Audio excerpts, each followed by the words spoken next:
Among all the export adventures of Lada, the Canadian story is by far the strangest and most dramatic.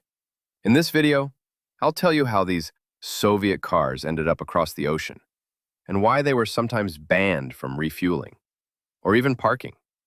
The truth is more surprising than you'd expect. In the Soviet Union, little was known about Canada. It seemed like a distant place, almost like the United States, but without the Vietnam War. Just the same cold, snow, and even bears.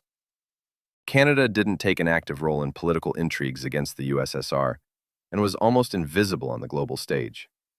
For Moscow, that was seen more as a positive. After the famous 1972 Hockey Summit Series, however, Canada became much closer to Soviet people. Rivals, of course, but not enemies. The USSR itself was in constant need of hard currency. Dollars were essential throughout its history to buy Western equipment, machinery, and food.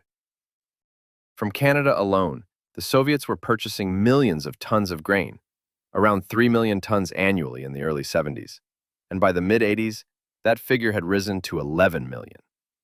Naturally, such trade required convertible currency, not rubles, and above all, US dollars. The USSR desperately needed them. That's where the state company Avto Export came in, promoting Soviet cars abroad. And they did fairly well. In Western Europe, Ladas were selling at a decent pace. By 1978, the first shipment of Ladas was sent by sea from Leningrad to Montreal. To give some context, according to the New York Times, in 1977, the USSR bought $357.8 million worth of goods from Canada, but sold only $55.3 million in return. Ladas were supposed to help narrow that gap. Shortly afterward, the New York Times ran an article titled, "The Russians Are Here," describing the arrival of the Lada shipment in Montreal. The piece noted with some frustration that, while the ship was still at sea, dealers had already pre-sold the entire batch before unloading even began. The very first batch of Ladas sent to Canada consisted entirely of the Lada 1500S, known at home as the Vaz 2106. The Canadian version was more different from the Soviet original than any other export Lada. To meet North American regulations, the 1500S received amber front marker lights and red rear turn signals. On the rear fenders, small side lamps replaced reflectors, lighting up together with the parking lights. The cars were also fitted with an emissions system that included a catalytic converter and a charcoal canister. The biggest changes were made for safety. The left rear frame rail was reinforced, and the fuel tank area was lined with rubber. Heavy aluminum bumpers were mounted on Japanese hydraulic shock absorbers. Steel door beams were added as well. In 1977, the export Lada was tested at the Dimitrov Proving Ground, according to U.S. Standard Number 301, a rear crash at 52 kilometers per hour. The first test was a failure. Seats shifted, backs bent, and fuel leaked from the tank. But after improvements, the car eventually passed the requirements. Most Canadian Ladas came with a 1.5-liter engine, which qualified for lower taxes under local laws. Later, 1.6-liter versions were also sold.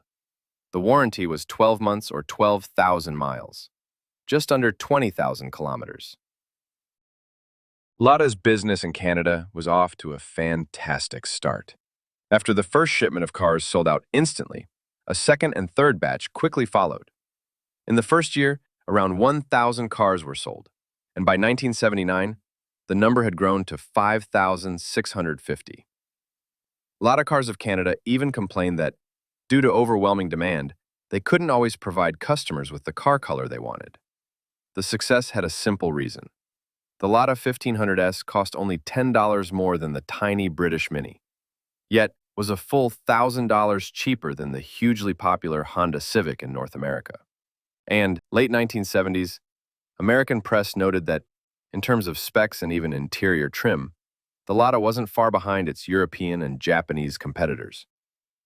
But for Canadians, there was another unbeatable advantage: the heater. The Lada's cabin heater worked brilliantly. Owners often recalled that, when asked about the car's best feature, the very first thing they mentioned was, it was very warm. In 1979, Lada Cars of Canada even attempted to expand into the U.S. market.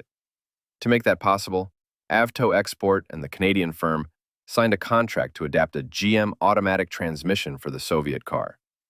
The same transmission was already used in Fiat models, which were close relatives of the Lada and sold in the States. The very first Lada prototype with an automatic gearbox was built in Togliatti, based on the Vaz 2103. But all those bright plans collapsed in December 1979, when Soviet troops entered Afghanistan. Western media went into hysteria. Economic, diplomatic, and trade relations quickly fell apart, and the U.S. Congress completely blocked trade with the USSR. Even ordinary Canadians who had already bought Soviet cars started to feel the consequences. At some gas stations, attendants refused to fill up Ladas as a protest against the war. On your screen now is perhaps the most famous photo of that era. Star journalist Rick Brennan arguing with gas station owner Neil Shepard, who refused to fuel his Lada. There were other cases too. Some business owners posted signs near their offices and shops, banning Ladas from parking on their property. Yet despite all the noise in politics, Lada's business in Canada kept growing. Export to the U.S. was no longer possible, but in Canada, sales continued to rise. By 1981, 13,000 Lada 1500S cars had been sold. Across the country, 43 dealerships were operating, each selling around 1,000 cars per month. And that's not even counting the Niva, which practically sold itself. In the end, Lada's presence in Canada turned out to be much stronger than anyone expected. Let's take a short break for a quick announcement. I've got other videos about Lada on my channel, and I'll leave a link to the playlist in the description of this video.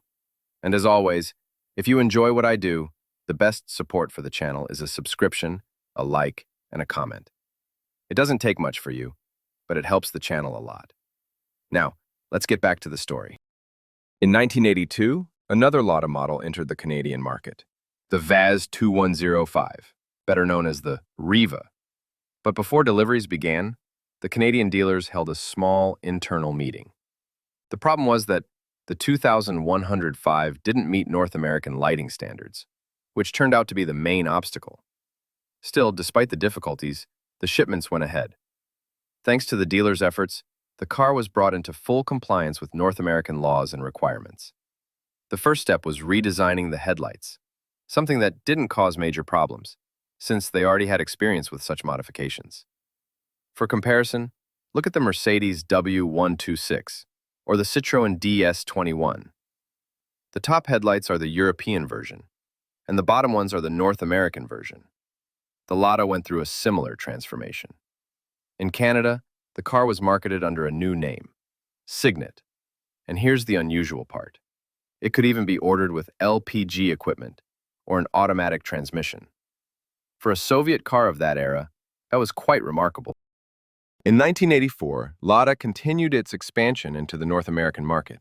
The lineup was expanded with two new models, the Vaz 2107 and 2104, marketed in Canada as Signet and Signet Wagon.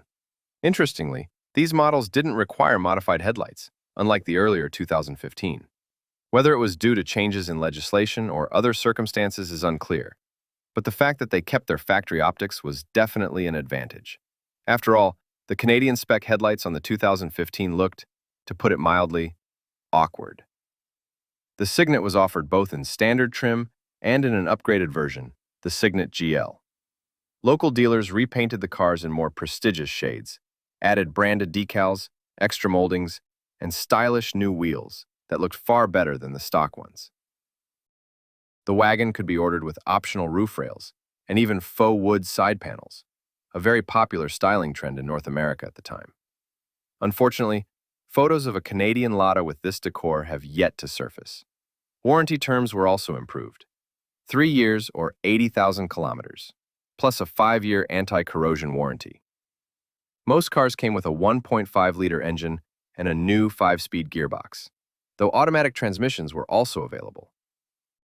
In 1987, the lineup grew again, with the addition of the front-wheel drive 3-door Samara. It was offered in both standard and dealer-upgraded trims. although to be honest, the stock version looked a bit more elegant. At that time, the global and North American markets were seeing a growing demand for budget convertibles. Lada dealers worldwide jumped on the trend, converting three-door Samaras into cabriolets in various styles. The most famous was the Natasha, and the most beautiful was the San Remo. The Canadian dealer also built a version, simply called Cabrio. It never became a hit, but a small number were produced.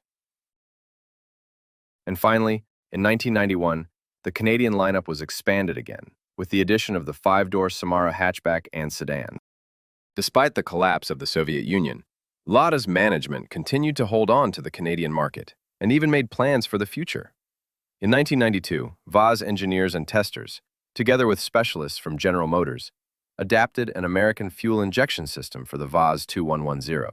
Cars disguised with Chevrolet badges were shown to Canadian dealers, and some even made it into dealerships. However, the glory days were over. Competing with the 10 was becoming increasingly difficult. The automotive world was moving faster than ever, and ever stricter environmental regulations eventually forced Lada to leave Canada. By 1997, sales were brought to a complete halt. In Canada, Lada cars never gained a cult following or nostalgic status. You can still occasionally spot them on the roads, though most have long since disappeared. Perhaps only the Niva has retained its relevance. It is still in use today and continues to be valued. In 2017, one of the prototypes that took part in North American testing was discovered in Russia. It was identified by several distinctive details visible in old photographs. The car's condition, however, was poor.